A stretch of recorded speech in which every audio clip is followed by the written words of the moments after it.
one way. Yeah, yeah. Cutting communication at some point. Yeah, you know what are my favorite words? Usually when I get into like a very nasty argument with someone, and the person is really trying to push and get a reaction out of me, let's say, my favorite words are, okay, thank you. And it usually ends there because there's no point continuing. Yeah, yeah. So actually we can get out of very bad situations without, and I think that's one thing also. If we get overwhelmed by confrontation and actually we get involved in it too, it's bad for ourselves also. No matter what the other person has said, if we get involved with it, avoid that. We really cannot. But then we have to take a stand and speak firmly. Yeah. We do not necessarily have to stoop down to that person's level, but we can stay strong, we can stay firm, and we can say no. It's very important, you know, to be grounded in yourself, to be strong, and to be able to say no, and to stop repeating patterns. Exactly. And even if you have to, say, for example, a person is very violent, why would you, you know, continue being on good terms with that person? It is not necessary. You would not really have to be nice. If at some point in time we have to cut a person out from our life to be able to move on, forgiving is something else. Let us be very clear about that. Forgiving is something else. We have to forgive to be able to release that energy that is linking ourselves to that person in terms of resentment, hatred, etc. Forgiveness is not for that person's sake. It is for our own sake. But what if that person is not changing? What do? We cut it. It is absolutely vital to cut off any communication that is harming us, that is being toxic to us, and that is going to lead to future harm. Yeah. It is, in fact, healthy to be able to do that, despite what the society says, despite what, you know, what different families say. True. For our own sanity, for our own health, mental, spiritual, physical health, emotional health. Yeah. What I've noticed is, okay, some people can't control their emotions, right? And they do say whatever is on their mind sometimes. Yeah, I've seen elders doing it. I've seen, okay, it's not something youngsters do. It's across different ages. So what we can possibly do, I'll just explain what I do. So if someone is really upset, let's say, and I think we had that conversation before, I'll still try to understand, like, I'll try to apologize and say, okay, did I really do something, or explain what I did, you know, for you to react like that. And there are two things which can happen at that point. Either the person explains what happened, so that's why I was behaving like this, and then you can kind of discuss it and, you know, you try to work on it. Because even between two friends or between two people who love each other, there are moments where you need to have those conversations to clear things up. So if this happens, that's very good. But if you've actually said you're sorry and the person is still trying to, let's say, make the worst of you come out, still, you know, stabbing the knife, then you know, okay, so we tried it, it's not working. That's the repeating pattern. Yeah, then you know, okay, it's time to that is a sign of a toxic person or relationship. Yeah. Exactly. Because that person is not doing that, criticizing for you to move forward. That person is criticizing to make you feel bad. The intention is different. Why would you be with someone who has a negative intention towards you? We have to question ourselves also at some point. We are encouraging that, and why? And you said something, and I really believe in that. To me, if you can really go through the dark moments together and sort things out, that's a sign of a very strong relationship. But the moment you put some anarchy, the moment you put some instability, and one of the two people get really violent and starts, you know, starts destroying the relationship, then you really know it won't work in the long run. And that's where people need to really, how do we call that? Really have a deep understanding of relationships and really try to understand in a global way. It's not what you did to me or what I did to you. It's, you know, let's sit down and try to understand what's not working out, putting egos aside. And if people can't do that, there's no way. Yeah.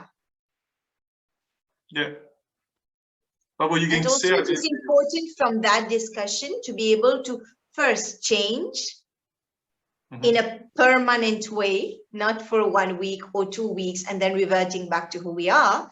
Change in a permanent way and consistently, continuously working to maintain that relationship.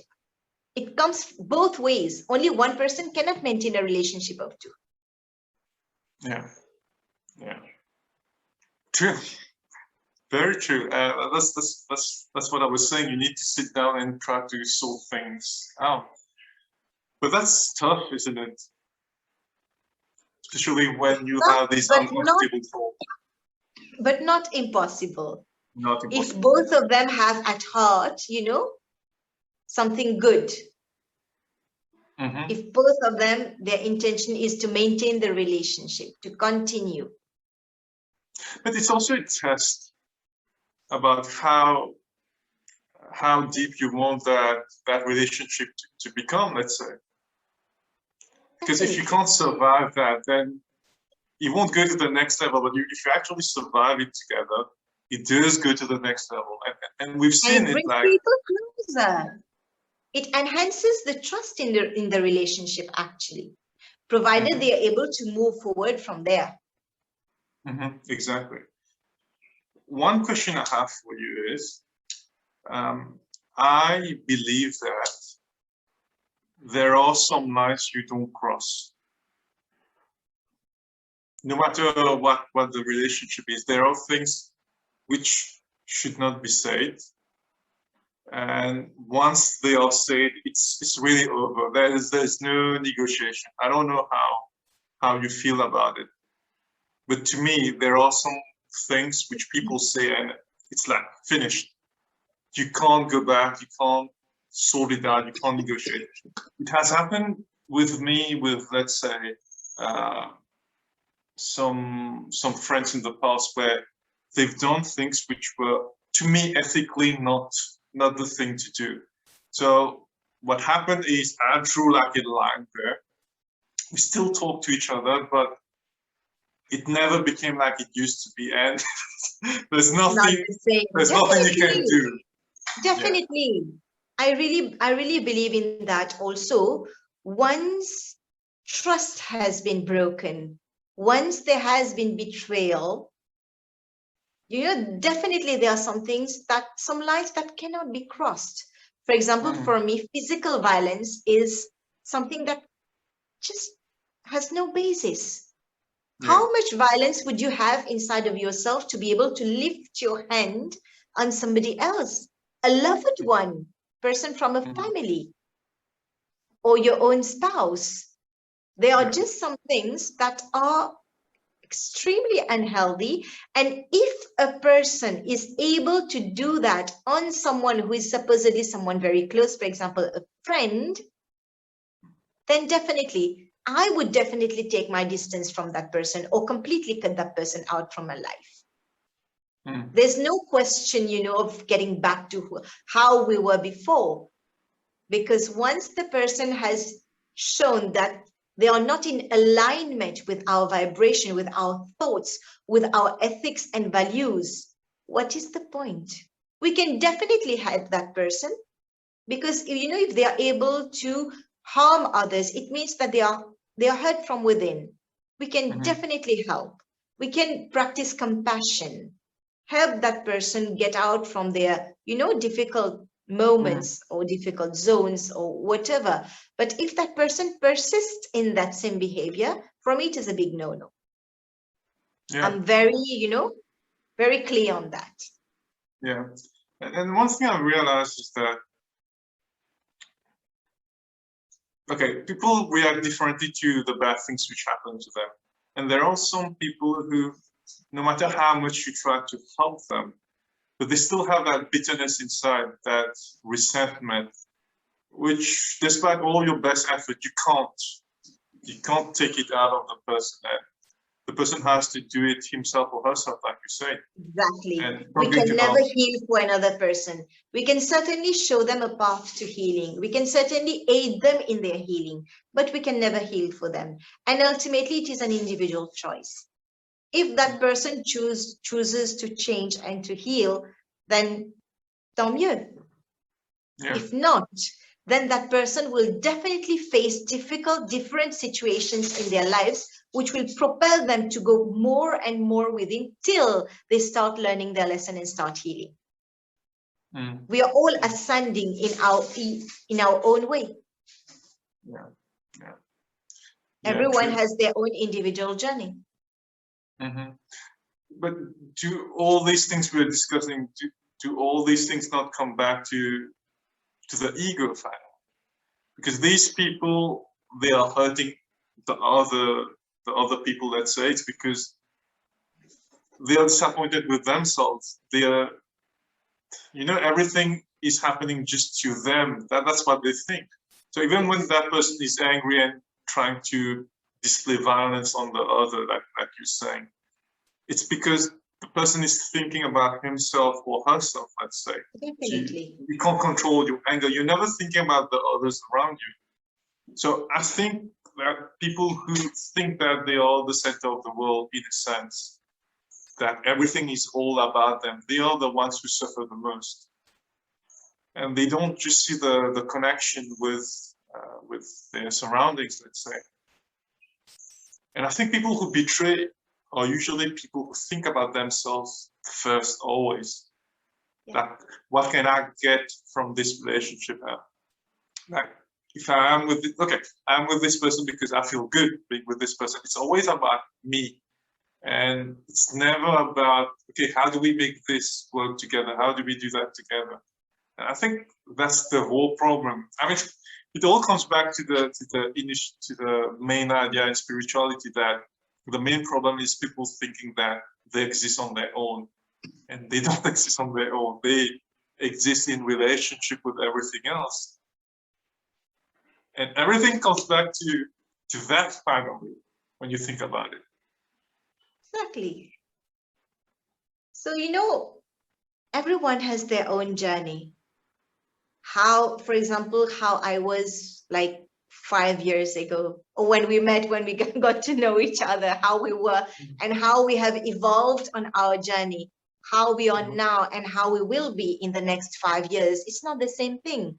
So maybe at some point when we practice compassion, we can give, permission to these people to be on their own journey and to do whatever is necessary for their own learning process. Maybe it is their soul contract that they signed up to be like that with other people, and then to learn from their own mistakes and change and evolve as from then. Whenever they get out of their own, vicious cycle of negativity. Yeah. So maybe that is one point. Yeah. That was I have a very extreme way of looking at things, which is completely different from your perception. And I think that's where we differ a lot, I think. That's true. I'm just going to tell you how things work in my head. So the way my mind thinks is that when something happens, okay, I never develop resentment or trying to take revenge, or this person did that to me. I always try to understand. And do you know why I'm able to do that? It's because deep inside, I think everything is my fault. Not in a negative way. Not in a negative way. I know you're not going to be happy with that, but I differ with that. Huh? I totally differ with that. I think okay, I'll explain to you my perception. So if someone says something bad to me, in my mind, okay, I allowed it to happen. So that's how my brain works. So in my mind, I can understand that. I didn't see the previous sign, so I actually allowed it to happen. So I should have said, oh, no, you don't talk like that, let's say.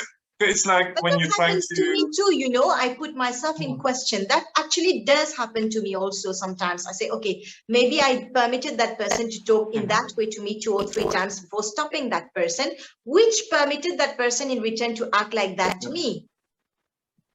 So I do agree with that actually, but I do not really agree with the fact that, you know, you're at fault. I wouldn't put it that way. Maybe a little bit of questioning, yes, but not to the point of, you know, blaming yourself. Actually, dude, I don't know whether it's blame, but I'm very self-critical, let's say. So if someone criticized me, I actually have criticized me more than them. So that's how it doesn't get to me. That's sort of. So exactly, that is what I was going to say. When you do have when you have an introspection of yourself, then when other people say the same thing, you will say, okay, but I've already thought about that. It's not going to affect me in a way. Yeah, exactly. When it affects people, it's when people, you know, feel that they are the best, and people come and criticize, then they are not able to accept. Oh my God, I'm doing so much, and that person saw only this negativity to, you know, to come and tell that to me. Only this sole point. So we have to be careful about that. Also, when we are doing something, just do it, share it with others, do from the best of your intentions, whatever it is that you can do for the betterment of the society and people, and with the intention to help for the very best to happen. That's it. True, because at some point we need to really think about, okay, where it has been our fault also, because that's how we can actually change the behavior pattern so that the same things don't happen again. Like you were saying, the same kind of people come but with different faces, let's say, in your life. So if we don't do it like a proper inspection of, okay, that happened, and that was actually part of the exercise we talked about, like, okay, why am I suffering? So why am I feeling vulnerable? Okay, what did I really do? And it really makes you think, and then you realize, oh, I've been doing this and that, so these things need to be changed. But if you don't do that, if you don't really face what happened to you, you won't take responsibility, and things won't just change on their own. The change has to come from ourselves, right? Definitely. I think now